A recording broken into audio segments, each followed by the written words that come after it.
Le Seigneur soit avec vous.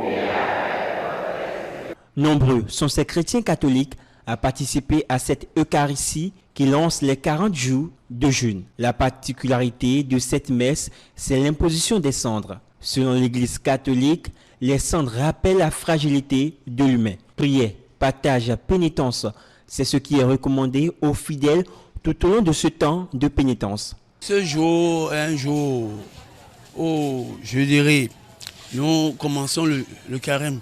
C'est ce jour qui est marqué par l'imposition des cendres que nous avons reçues ce matin. Alors, les cendres, pour nous, c'est une manière que nous avons de pouvoir revivre le parcours du Seigneur dans sa mort, résurrection. Donc, c'est le temps où nous nous préparons pour le revoir une fois ressuscité. La cendre. En Genèse, on nous a dit, Dieu nous a créés de la terre. Donc ça voudrait dire que nous sommes poussière, nous sommes pétris de la terre. Alors nous allons retourner encore vers Dieu qui nous a créés en terre.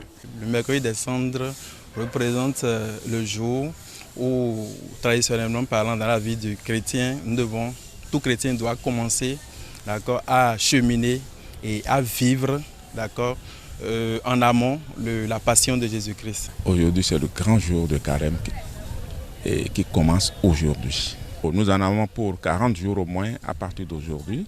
Et c'est un jour mémorable pour tout chrétien catholique. Honoré Dansou, curé de la paroisse Sainte-Cécile de Cotonou, expose 3 attitudes fondamentales que les chrétiens catholiques doivent adopter au cours de ce temps de carême.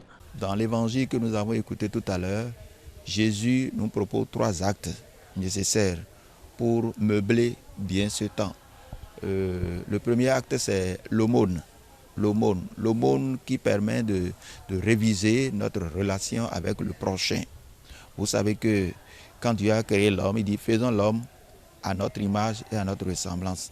Donc, le prochain qui est à côté de nous permet, par notre acte de charité, de voir le visage de Dieu qui est en lui. Voilà pourquoi en passant de l'aumône, nous allons directement à la prière. La prière qui nous permet de voir notre relation avec Dieu. Donc du frère, nous passons à Dieu. Le frère qui est l'image de Dieu, nous passons à ce Dieu que nous voyons en ce frère à travers la prière. Donc le temps de la prière, deuxième acte qui est la prière, nous permet de réviser notre relation avec Dieu. Comment nous vivons notre vie de foi en Dieu, comment nous croyons en Dieu, comment nous témoignons notre vie en Dieu.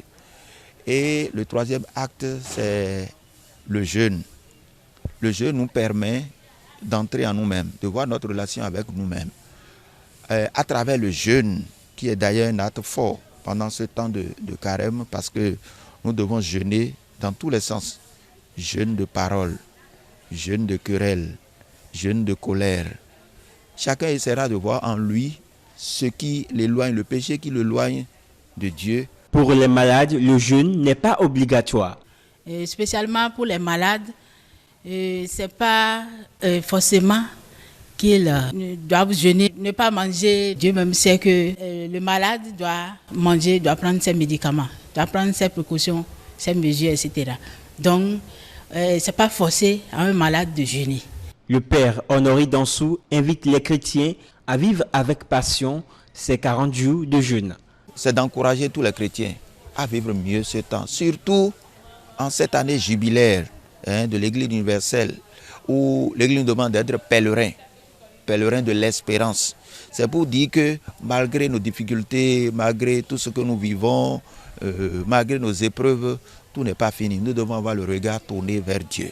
C'est surtout cela. Alors j'encourage tous les chrétiens en cette année jubilaire. Alors donc nous sommes tous pèlerins et nous devons marcher ensemble, comme nous invite le pape, marcher ensemble dans l'espérance.